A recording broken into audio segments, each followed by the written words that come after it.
In this video, I want to explain to you what I believe an IndyCar is. IndyCar has to order a new car. We have a new car coming, and the car they have now has been around for many years. Everyone seems to be struggling with what an IndyCar is. IndyCar needs to know what it's about, okay?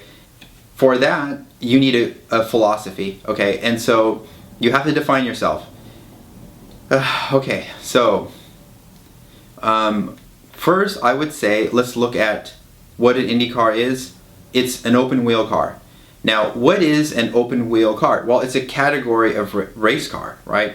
Now, the reason you have a category of race car is because the car looks good. Because the audience wants to see the wheels. They want to see the tires. They want to see the mechanical grip. Okay, and if you put fenders on a race car, right, you have a sports car. You no longer have an Indy car. You no longer have an open wheel car. So and now the reason you would put fenders on a car would be to control the airflow, to increase the aerodynamic performance of the car. So you can't have that on an open wheel car. So right away, we already know, okay, that an open wheel category is there for aesthetic purposes. Now originally, okay, maybe at the Indy 500, when guys first started racing there at the Indy 500, okay, they had no fenders on the car because they wanted performance. So it was a performance issue when it first got started. But in today's world, that no longer exists.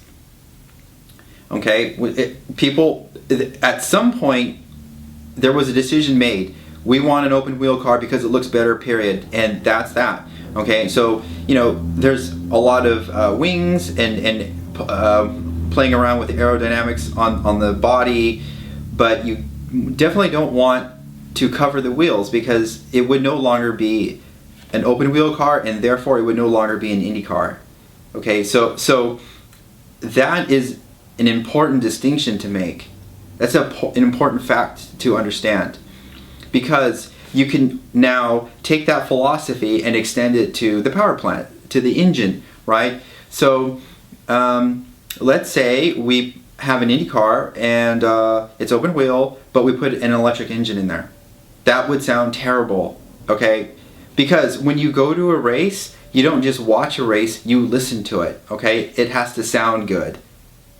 So, what kind of engine sounds the best? Well, in my opinion, that would be a V10 engine, okay? It has to be a V10 or V12 because of the harmonics, okay? Because you have multiple pistons firing away, and the wavelengths of the sound start to interact with each other, and it creates a harmony like a piece of music, okay?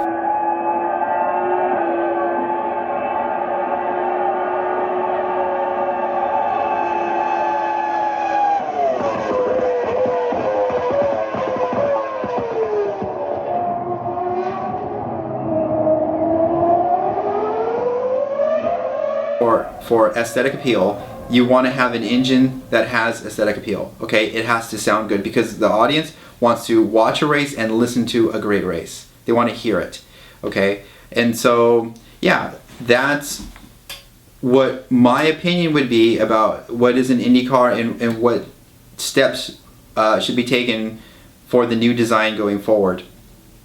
Okay, so yeah, I live here in Long Beach. The Long Beach Grand Prix is just a few weeks away, and this is a very exciting time. And hopefully it's a great race.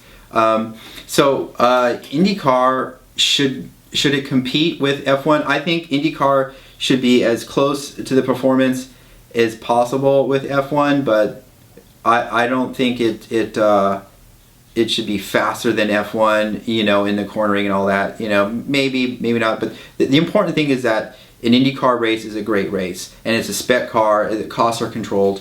There are issues with the car maybe going too fast at a super speedway.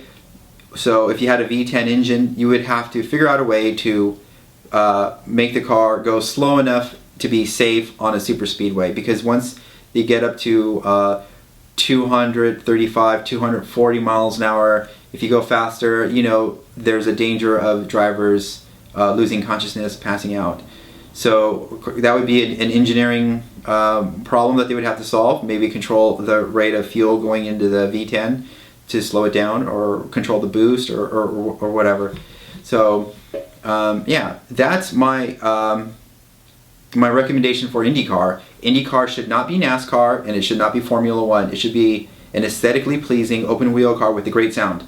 Okay, so no fenders. I would even recommend that they reduce the size of the air ramps in front of the back tire, the rear tires, because that interferes with the look of the rear tire, the look of the car. You know, we want to see that mechanical grip. We want to see drivers driving the car and winning with great strategy and great skill. Okay, so yeah, that's it. That's my I just made this video just to throw my 2 cents in there to whoever cares. I'm an IndyCar fan. I love IndyCar. It's my favorite form of racing, and I want to see it succeed in the future. Okay, thanks.